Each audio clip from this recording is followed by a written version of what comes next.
ఇద్దరిలో ఎవరికి ఆ స్కోప్ ఉందంటారు?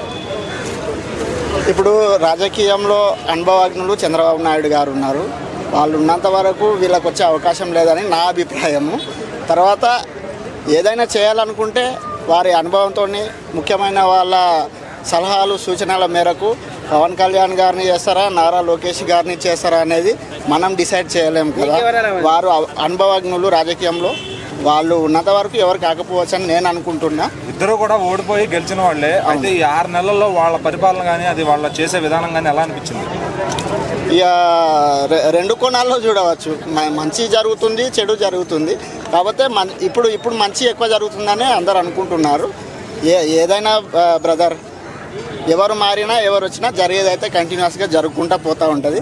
అయ్యే అభివృద్ధి ఎలాగో అవుతుంది. కాకపోతే చంద్రబాబు నాయుడు గారికి ఐటీ పైన అవగాహన ఎక్కువ ఉంది కాబట్టి ఏపీకి న్యాయమే జరుగుతుందని నా ఉద్దేశం. గారి పాలన ఎలా ఉందండి? పర్సనల్గా అయితే నేను ఏది చెప్పదలుచుకోలేదు. వాళ్ళ పని వాళ్ళు చేసుకుంటూ పోతున్నారు. అయితే ఇప్పుడు ఇటు రేవంత్ రెడ్డి గారు ఇక్కడ ఐటీ మినిస్టర్, అటు చంద్రబాబు గారు అక్కడ ఐటీ మినిస్టర్ లోకేష్ గారు అందరూ కూడా దావోస్ వెళ్ళారు, పెట్టుబడులు బాగా తీసుకొచ్చారు. సో మరి ఇప్పుడు హైదరాబాద్ ఆల్రెడీ డెవలప్ అయింది, ఇక్కడ తీసుకురావడానికి ఏం లేదు. మరి ఏపీ ఇంకొక 2-3 సంవత్సరాల్లో ఐటీ హబ్ గా ఏది కూడా ఎప్పుడే ఒక విషయం గుర్తుపెట్టుకోవాలి, మొత్తానికి డెవలప్ అయిందని దేని కూడా అనడానికి రాదు. డెవలప్మెంట్ అవుతూ ఉంటుంది.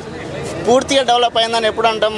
అన్ని సౌకర్యాలు, సకల సౌకర్యాలు ప్రతి ఒక్క పౌరునికి అందినప్పుడు డెవలప్ అయిందని అంటుంటాం.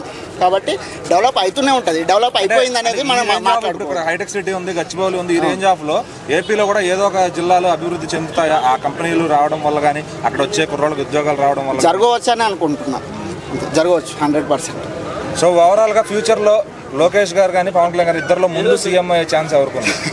దాని అయితే నేను చెప్పలేనండి, ఎందుకంటే ఫ్యూచర్ని నేను ఇప్పుడైతే డిసైడ్ చేయలేను. చంద్రబాబు నాయుడు గారు ఉన్నంత వరకు, వాళ్ళ పరిధి అయిపోయేంత వరకు, వాళ్ళ పీరియడ్ అయిపోయేంత వరకు వాళ్ళు కొనసాగుతారని అందరికీ తెలిసిన విషయమే. తర్వాత ప్రజా నిర్ణయం.